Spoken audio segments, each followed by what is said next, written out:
In late January, the Army revised its policy on tattoos in an effort that they say to increase recruitment of, quote, highly qualified people that might have otherwise been excluded because of the older rules. Now, tattoos, well, now they're allowed on your hands, on the back of your neck, as long as they're not extremist or sexist or racist or indecent. In fact, women can even have permanent makeup on now is allowed. So I guess this means goodbye to the old traditional anchor. You guys remember the anchor, you know, that tattoo that was favored by sailors for decades.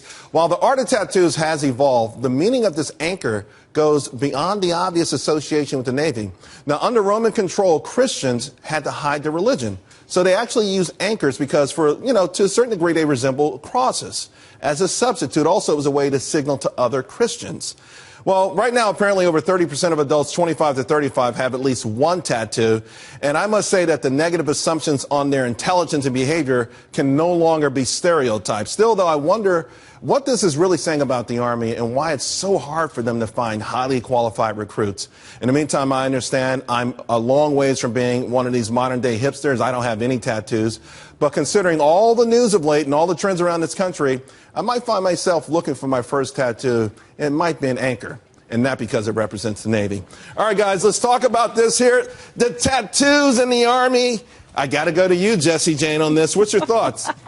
Well, I'm really thrilled to say that the Marine Corps has not changed its standard, which is it's exceptional to me, because right now the Army is lowering itself to a lower standard when it should be raising a standard for those who want to join our great Army. The reality is that you dress and look where you want to go in life, and the military prides itself on returning civilians into the workforce as better men and women. So now they already have a stigma that many people believe we all have PTSD, that we all are suicidal, and now you're walking into a job interview coated in tattoos. Right. That is not reinforcing a polished or professional image that we in the military are so proud of. We have someone on the panel who's got a couple of tattoos. What do you think about that? Well, the last time I checked, there wasn't people knocking down the doors of the Army or the Marines to get in there, so I don't know what you're worried about with tattoos. And what she just made a point there is ridiculous to me, that they're not good people because they have tattoos. I'm no different if I have a tattoo. Yeah, it's exactly what you alluded to. They're better people. You said they're better people without tattoos to get back at. It's irrelevant if I have a tattoo in my arm or not. I am the same exact person.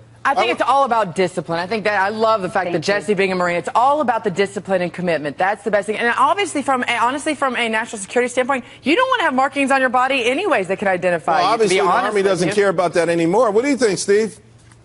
You know, Charles, I have to say I regrettably do have a tattoo. It was 20 years ago. I was hammered in Las Vegas as a young man. At the time, it was somewhat avant-garde. It's no longer avant-garde at all. It just means you're under 35. I think the issue here, though, for the Army is this.